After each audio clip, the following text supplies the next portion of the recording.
Hey everyone, this is Ronin the Original for Get Off My Lawn Gaming. Big news this week, the long-awaited January patch is finally here, cleverly wrapped up in the second chapter of Tides of War. This chapter is entitled Lightning Strikes and looks pretty promising.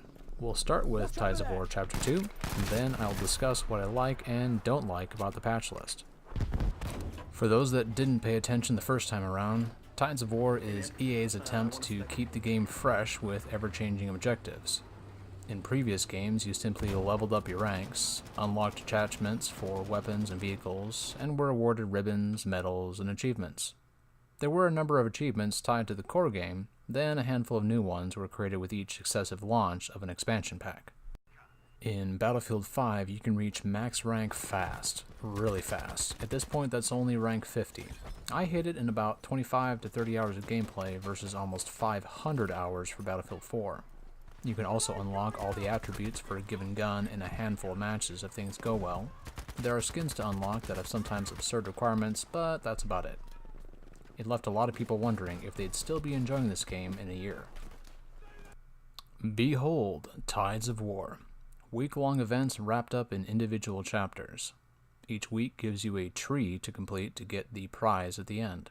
Previous prizes were weapon unlocks and a neat helmet. But enough about the old, what's new? As it turns out, a lot. Starting with 2 new game modes, one temporary and one not. Weeks 1 through 2 gives us access to something called Squad Conquest. This takes the form of tight versions of 3 maps, Arras, Hamada, and Rotterdam, where 8-person, 2-squad teams will fight over objectives. At first I thought this sounded a lot like Domination crossed with good old CQB from the glory days of Battlefield 3. Not that there would be a problem with that.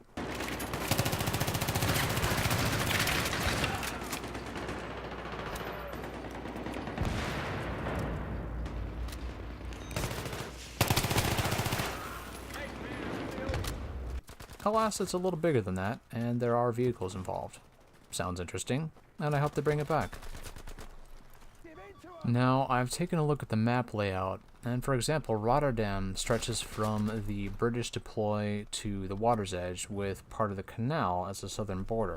It'll be interesting to see how this plays out because it looks like whoever takes the central objective, which is the train line, will have a distinct high ground advantage over any attackers. The prize for this set of 2 weeks is the ZK383 for the medics and the Model 1944 for the assault class. Moving on, weeks 3 to 4 will feature Breakthrough and Frontlines, prizes to include a new helmet and the M1922 medium machine gun. Highly unlikely that it will supplant the MG42 for all of those medium machine gun lovers. Now, the rest of the weeks don't have fleshed out awards yet. Week 5 will focus on tank play, week 6 to 7 will focus on ground operations, which...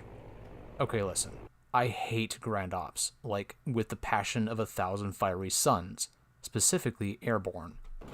It is the grindiest grind fest that I've ever seen in a Battlefield game, and it brings up the issue I have with team balance. There is no automatic team balance in this game. None. In Battlefield 4, there was a server-side balancing switch that could be toggled. If one team was clearly superior and the match was about to end, you got a message stating, "Ticket difference too great. Scrambling teams next round. Squads kept together." This was fantastic, but there does not exist such a mechanism in Battlefield 5. Grand Ops will end, and there will be a winner after 3 quote-unquote days. Well, you've been involved in this match for a long time now. I've personally had Grand Ops matches last for over an hour. The endorphin rush for the winners will be through the roof, but not for the losers. As a result, the amount of players on the losing side will drop off. Maybe they'll get replenished quickly, maybe not. But what often happens is that it's not close, and you have this lopsided superior team that sticks together for sometimes hours. They had a week that focused on Grand Ops last time, and out of sheer luck, I ended up on that superior team.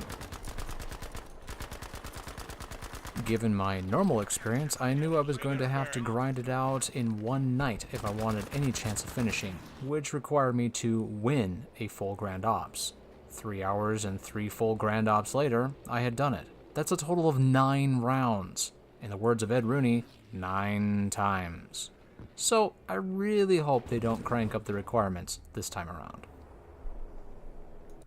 By the way, as I'm recording this, every time I save a new file I accidentally misspell Grand Ops Grand Oops, so that's what I'm going to call it from now on.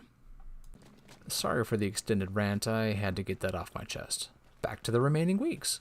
Weeks 8 through 9 bring back Rush. Back in Battlefield 3, this was one of my favorite modes. Just check out this clip from Demavan Peak, which was probably the best Rush map ever, on the importance of always trying to make the defuse.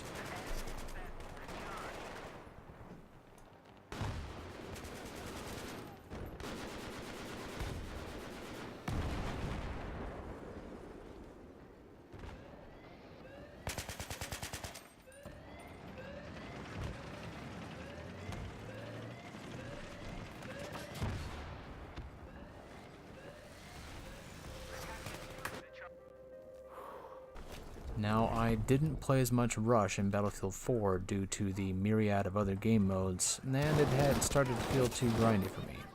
If you hadn't guessed, I am not a 64-player Metro/Lockers kind of a guy, but I am very excited about the prospect of Rush in this game. So, we get all that, plus the debut of Combined Arms, which is a 4-player co-op mode. Fans of Battlefield 3 will remember this is not a first. They are launching with a few missions, but will expand to 8 in the future. We're also getting new tanks, a new bomber, and new reinforcement call-ins. One will be an artillery barrage, and the other will be a smoke barrage. Well, that wraps up the Tides of War preview. On to the patches. Patches! We don't need no stinking... Oh, we do actually need some stinking patches. And there's some good ones. I invite you to check out EA's site for the full 8-page PDF, but these are the ones that jumped out to me. Now, they've supposedly improved the time to death and damage indicator. Previously, there was sometimes magic bullets where it didn't seem like you were taking damage, and then BAM! You're dead from a stun from 100 meters away. They've improved the vaulting mechanic and some of the animations. Half-tracks take more consistent damage, so they're easier to destroy. Now, I'm not especially happy about this, especially given the scarcity of transport vehicles when playing Breakthrough or on a large conquest map.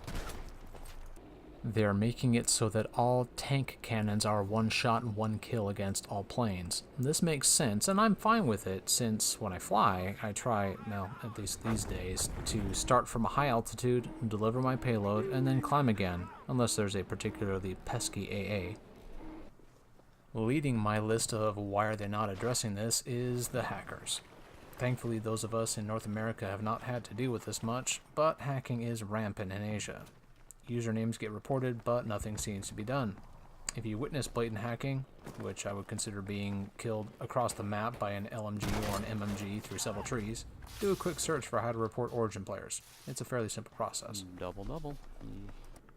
There's also no mention of the bug where V1 or JB2 rockets will disappear into the ground, which was the last straw for what was an already terrible match I was having the other day.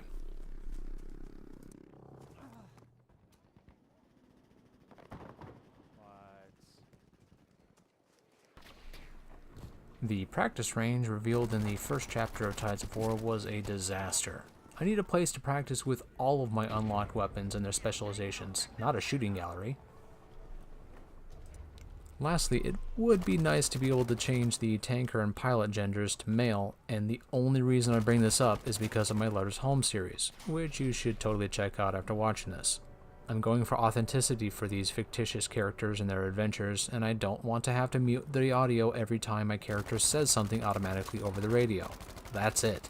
I'm sure I'm forgetting something else, but I've gone on long enough. So in closing, if you've made it this far, thank you. Perhaps you are one of my now 55 subscribers. I had less than 30 in early December when I really decided to start trying to make this YouTube thing work. If it's not obvious, I'm still trying to find my rhythm, and there's going to be a lot of experimentation to figure out what works right. If I had the free time, I would be doing a lot more. But to do more, I need more of you. YouTube doesn't even consider me worthy of their time for monetization until I have over 1,000 subscribers and over 100 hours of viewing over a 3-month period. So, if you haven't subscribed, just tap that red button below the video to the right. You'll have to click view on YouTube if you're watching this from another site. If you are subscribed, perhaps check out some of my older content. Some of it is so old it was recorded to VHS, then ported back in with an ancient All-in-Wonder card. Until next time, this is Ronin, asking you to do what must be done. Do not hesitate, show no mercy.